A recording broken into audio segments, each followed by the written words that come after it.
ವಾಲ್ಮೀಕಿ ಹಗರಣದಲ್ಲಿ ಮೂಡೋದಲ್ಲ, ವಾಲ್ಮೀಕಿ ಹಗರಣದಲ್ಲಿ ಆಗಿದೆ. ಅದರಲ್ಲಿ ವಾಲ್ಮೀಕಿ ಹಗರಣದಲ್ಲಿ ಇವತ್ತು ಕರ್ನಾಟಕ ಸರ್ಕಾರ ಕೂಡ ತನಿಖೆಯನ್ನು ಕೊಟ್ಟಿದ್ದಾರೆ.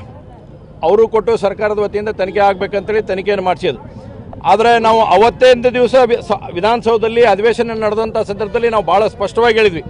ಯಾವಾಗ ಸನ್ಮಾನ್ಯ ಮುಖ್ಯಮಂತ್ರಿಗಳಾಗಿರ್ತಕ್ಕಂಥ ಸಿದ್ದರಾಮಯ್ಯನವರು ಹೇಳಿಕೆಯನ್ನು ಕೊಡ್ತಕ್ಕಂಥ ಸಂದರ್ಭದಲ್ಲಿ ವಾಲ್ಮೀಕಿ ಹಗರಣದ ಬಗ್ಗೆ ಮತ್ತು ಮೂಡ ಹಗರಣದ ಬಗ್ಗೆ ನೀವು ಹೇಳಿಕೆ ಕೊಡಬೇಕಂತ ಹೇಳಿದಾಗ ಕೊಡ್ತಕ್ಕಂಥ ಸಂದರ್ಭದಲ್ಲಿ ಅವರು ಸ್ಪಷ್ಟವಾಗಿ ಅವರು ನಿಲುವಿತ್ತು. ಯಾವುದೇ ಕಾರಣಕ್ಕೂ ಕೂಡ ಅಲ್ಲಿ ನಾಗೇಂದ್ರ ಅವರನ್ನು ಮತ್ತು ಅಧ್ಯಕ್ಷರನ್ನು ಶಾಸಕರನ್ನು ಹೆಸರು ತಗೊಳ್ಳಿಲ್ಲ. ನಾವು ಅವಾಗೂ ಕೂಡ ಪ್ರತಿಭಟನೆ ಮಾಡಿದ್ವಿ. ಇದರಲ್ಲಿ 100% ಇನ್ವಾಲ್ವ್ಮೆಂಟ್ ಅವ್ರದ್ದು ಇಬ್ಬರದ್ದು ಇದೆ, ನೀವು ಅವ್ರ ಹೆಸರು ಸೇರ್ಪಡೆ ಆಗಬೇಕಂದಾಗೂ ಕೂಡ ಇವತ್ತು ಸರ್ಕಾರ ಯಾವ ರೀತಿಯಾಗಿ ಪೊಲೀಸರನ್ನು ಬಳಸ್ಕೊಳ್ತಾ ಇದೆ ಅನ್ನೋಂಥದ್ದು ಭಾಳ ಸ್ಪಷ್ಟವಾಗುತ್ತೆ. ಅಂದರೆ ಪೊಲೀಸನ ಇವತ್ತು ಸರ್ಕಾರದ ಮೂಗಿನಡಿಯಲ್ಲಿ ಪೊಲೀಸ್ ಇಲಾಖೆ ಯಾವ ರೀತಿ ಕಾರ್ಯವನ್ನು ಮಾಡಬೇಕನ್ನೋದು ಯಕ್ಷ ಪ್ರಶ್ನೆ ಆಗೈತೆ.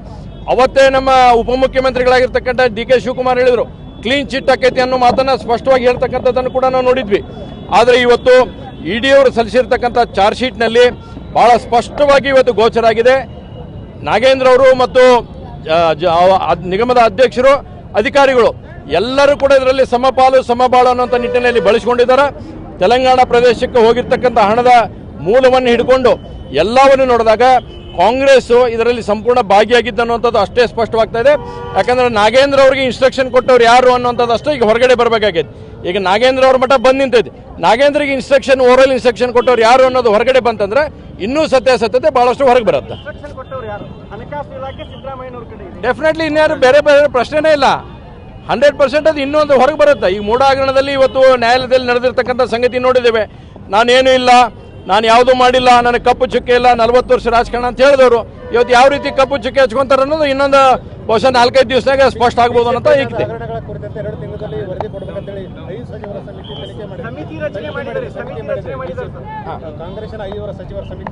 ನೋಡ್ರಿ, ನಾನು ಭಾಳ ಸ್ಪಷ್ಟ ಹೇಳಕ್ಕೆ ಇಚ್ಛೆ ಪಡ್ತೇನೆ ಕಾಂಗ್ರೆಸ್ನವ್ರಿಗೆ. ನೀವು 5 ಜನ ಕಮ್ಮಿ ಮಾಡಿರಿ, ಒಂದು 50 ಜನರ ಸಮಿತಿ ಮಾಡಿರಿ. 50 ಜನರ ಸಮಿತಿ ಮಾಡಿ ಎಲ್ಲ ಸತ್ಯಾಸತ್ಯತೆಯನ್ನು ಹೊರಗೆ ತೊಗೊಂಬರಿ, ನಾವು ರೆಡಿ ಇದ್ದೀವಿ ಎದುರ್ಸಾಕ. 1 ವರ್ಷ ಬಂದಿತ್ತಲ್ಲ, ನಮ್ಮ ಉತ್ತರ ಕರ್ನಾಟಕದಾಗ ಭಾಷೆದಾಗ ಹೇಳ್ತಾರೆ ಜಗ್ ಹೊಡ್ಯಾಕತ್ತಿದ್ರನ್ನ ಅಂತಂದೇಳಿ. ಏನು ಮಾಡಿದ್ದು ಸರ್ಕಾರ ಹಂಗಂದ್ರೆ 1 ವರ್ಷ ನಿಮ್ಗೆ ಏನೂ ಬರಲಿಲ್ಲ.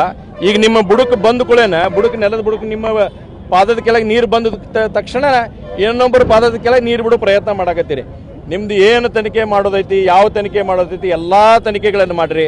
ಅವ್ನು ಯಾವುದಕ್ಕೂ ಭಾರತೀಯ ಜನತಾ ಪಾರ್ಟಿ ಬಗ್ಗಲ್ಲ ಜಗ್ಗಲ್ಲ ಅನ್ನೋಂಥದ್ದು ಸ್ಪಷ್ಟ ಇದೆ. ಉಪ್ಪು ತಿಂದವ್ ನೀರು ಕುಡಿಬೇಕಂತೇಳಿ ಸಿದ್ದರಾಮಯ್ಯನವರು ತಾವು ಉಪ್ಪು ತಿಂದ್ರಿ, ದಯವಿಟ್ಟು ನೀರು ಕುಡಿ ಪ್ರಸಂಗ ಬಂದೈತಿ ಪಡಿರಿ.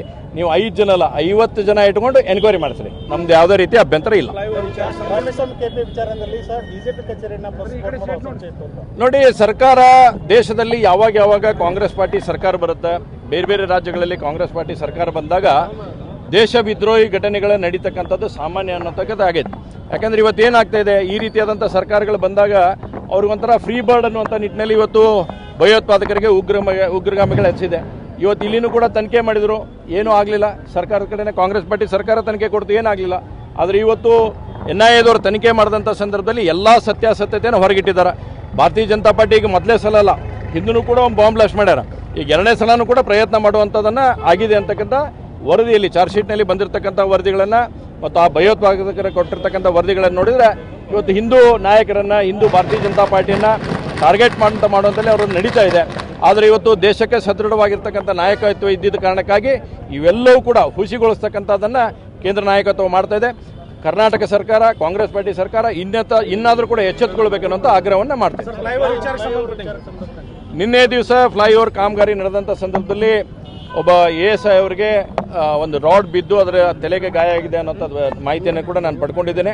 ನಾವು ನಿನ್ನೆನೇ ಆದ ತಕ್ಷಣ ಸಂಬಂಧಪಟ್ಟಿರ್ತಕ್ಕಂಥ ಅಧಿಕಾರಿಗಳಿಗೂ ಮಾತಾಡಿದ್ದೇವೆ. ನಾವು ಆ ಕಾಂಟ್ರಾಕ್ಟರ್ಗೂ ಕೂಡ ಮಾತಾಡಿಸೋಂಥದ್ದಾಗೈತೆ. ಅದ್ರ ಜೊತೆಗೆ ಅಧಿಕಾರಿಗಳಿಗೂ ಕೂಡ ನಾವು ಮಾತಾಡಿದ್ದೇವೆ.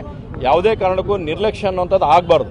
ಇನ್ಮ್ಯಾಗ ಏನಾದರೂ ಅದರ ತಮ್ಮ್ಯಾಗ ಕ್ರಮ ತೆಗೆದುಕೊಳ್ಳುವಂಥ ಸಂದರ್ಭ 100% ಒದಗಿ ಬರುತ್ತೆ. ಯಾಕಂದರೆ ಹಿಂದೊಮ್ಮೆ ಕೂಡ ಆಗಿತ್ತು, ಕ್ರೇನ್ ಅಪಘಾತ ಆಗಿತ್ತು, 2ನೇ ಸಲ ಇದಾಗೈತೆ.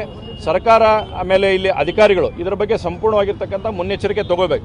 ನಿಮ್ದು ಎಲ್ಲಿ ವರ್ಕ್ ನಡೆದೈತಿ ಅಲ್ಲಿ ಜನರಿಗೆ ಅಡ್ಡಾಡುವಂಥದ್ದಾಗಲಿ ಆ ರೀತಿಯಾದಂಥ ವ್ಯವಸ್ಥೆ ಮಾಡಿಬಿಟ್ಟು ಆಲ್ಟರ್ನೇಟಿವ್ ದಾರಿಗಳನ್ನು ತೋರಿಸುವಂಥದ್ದು ಪೊಲೀಸ್ ಇಲಾಖೆಗಳ ಜೊತೆ ನಮ್ಮ ಟ್ರಾಫಿಕ್ ಡಿಪಾರ್ಟ್ಮೆಂಟ್ ಜೊತೆ ಸೇರಿಸ್ಕೊಂಡು ನಾನು ನಾಳೆ ಅಥವಾ ನಾಡ್ದೊಳಗೆ ನಾನು ಇನ್ನು ನಾಡ್ದ ಅಥವಾ ನಾಡ್ದ ಒಂದು ಮೀಟಿಂಗನ್ನು ಕೂಡ ನಾನು ಸನ್ಮಾನ್ಯ ನಮ್ಮ ಕೇಂದ್ರ ಸಚಿವರಾಗಿರ್ತಕ್ಕಂಥ ಮಾನ್ಯ ಪ್ರಹ್ಲಾದ್ ಜೋಶಿ ಅವ್ರ ಜೊತೆ ಸೇರಿಸಿ ನಾವು ಮೀಟಿಂಗ್ ಮಾಡಿ ಇನ್ನೊಮ್ಮೆ ಇನ್ಸ್ಪೆಕ್ಷನ್ ಮಾಡಿ ಈ ರೀತಿಯಾದಂಥ ಅವಘಡಗಳು ನಡೀಬಾರ್ದು ಅಂತೇಳಿ ಎಲ್ಲ ಅಧಿಕಾರಿ ವರ್ಗಕ್ಕೆ ಮತ್ತು ಕಾಂಟ್ರಾಕ್ಟರ್ಗೆ ಕೊಡ್ತೀವಿ. ಅಲ್ಲ ನೋಡಿ, ತಪ್ಪು ಮಾಡಿದ್ರೆ ಅದ್ರ ಮೇಲೆ ಕ್ರಮನ ಆಗಬೇಕು. ಅದರೊಳಗಿನ ಎರಡನೇ ಆಪ್ಷನೇ ಇಲ್ಲ, ನೋ ಸೆಕೆಂಡ್ ಆಪ್ಷನ್. ಭಾಳ ಕ್ಲಿಯರ್ ಇದೆ ಅದ್ರ.